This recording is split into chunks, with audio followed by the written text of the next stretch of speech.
Okay, for assignment 8, we're doing that enriched layer analysis on the county data to get it the latest 2020 total population. So we go through and pick that variable and apply. And then, of course, when you run the analysis, you always need to give your result name something unique, which is why you want to tag it with either your last name or your initials or some keyword, but initials usually work perfectly fine. And then you run that analysis, and all it's going to do is just tag some new columns at the end of that table of the county data for Tennessee. And that you can see over there, it has total population. So then if you just sort those, you can see which ones actually will have the lowest.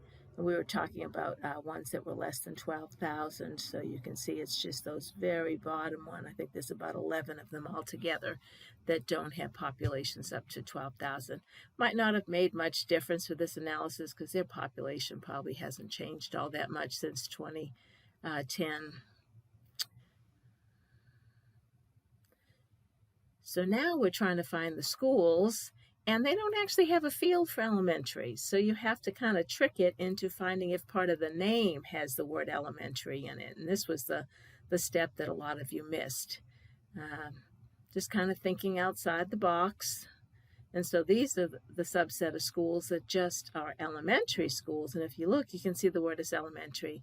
Now, it might not get all of them. So maybe some of the schools are called primary or something else. But for public schools, most elementary schools have the word elementary in them.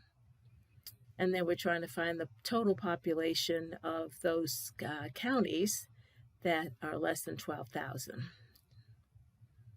So now we've got two query by attributes at this point. We've got the county data and we've got the school data, and they've just been queried by attributes. No geography queries at this point. But you can kind of see how the schools are inside the outlines of those 11 lowest population counties. So now I have got to do the actual query by geography, which is find existing locations. So I'm adding an expression. And remember, most of the time that intersect one will get you what you want, especially when you're talking about points within polygons. Intersect works really well. And so I'm trying to find the schools that are just within those 11 low population counties.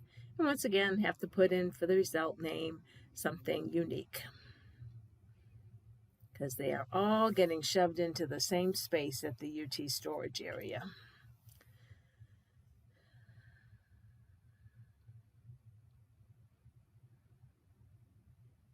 So now I run that analysis.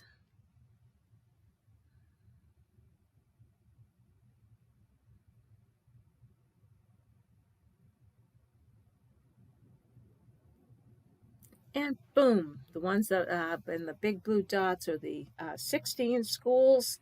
They have the word elementary in them, and they're located in those 11 lowest population counties. Okay, so next I'm moving on to the boating ones that allow all vessels to launch and are located within 10 miles of a freeway. So the very first thing I need to do is to find out and to do a query by attribute to find out which ones. This is where we've got all those combined queries. We're combining attribute and geography queries. All vessels, so not just small vessels, but all vessels can launch from these places. And then we have to do the query by geography because we want to find the ones that are within 10 miles of the freeway system. So I'm going to say that are within a distance of, there it is right there, and I said 10 miles, and I have to change the default one here to the USA freeway system, which are just the major interstates. And once again, giving it a result name that's unique.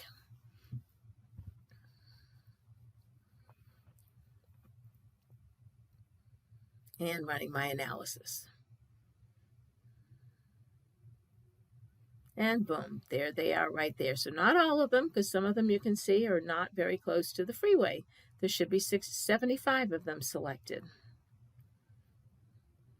Okay, now I'm trying to find in those trout streams that run along the Smokies over there, which one is closest to Knoxville. Well, Knoxville doesn't have a feature layer, so I'm going to put a little map note pin right there. And you can use map notes just the same as any feature layer for doing any kind of a query by geography. Because they have no data in them, you can't really do a query by attribute, but you can definitely use them for query by geography.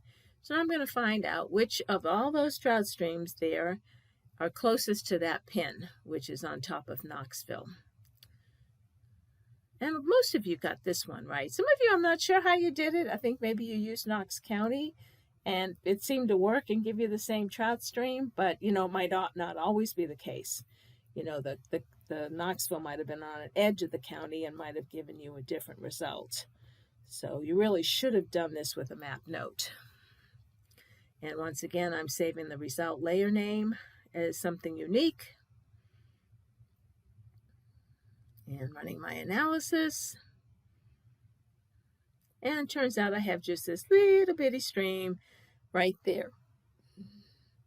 Kind of the one that sticks out the most from all those trout streams that are nearest to Knoxville. Okay, so the next one I'm going to do is I'm trying to find out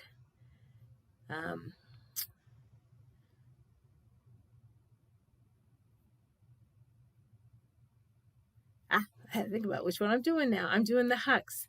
All the hucks that contain both a fishing access and a boat access, but I did have to clear the boat access of all launchables at that point, because at this point I didn't say it didn't matter. So I want all boat access points. So it has to have both of them. So now you're learning to concatenate expressions and to decide whether they should be joined by an and or an or. And means it has to meet both requirements, or means it has to meet either requirement, and I kept it as and.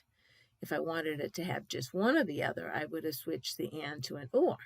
But since I said it has to have both, I switched it to and. And once again, I have to give it a unique result layer name.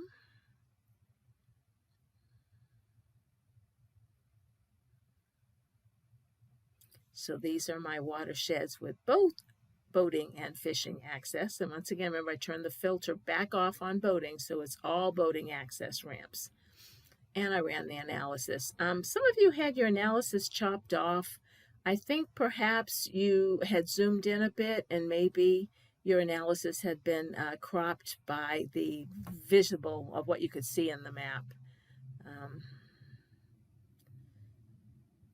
I think I just took off a point or two if that happened. Now, okay, we're looking for parks that don't have hunting area close to them. Most of them seem to have a hunting area close to them. So these are ones that don't have hunting area. So it's almost like a negative query. So it's not like they're within 5 miles of a hunting area. They're not within 5 miles of a hunting area. So meaning that if someone's going to go to the state park and they want to go hunting, maybe the state needs to, lease some lands where they could go hunting if they think that's an important recreation that folks want. So now we can see we've got some parks. Some you can see don't show up because the hunting areas are right contiguous with them. So it's only the ones that are kind of isolated away from hunting areas that would be identified in this particular query by geography. This one had no attribute query at all, and there should have been 31 of them. And that's it. That's the end of this assignment of query by attribute and geography.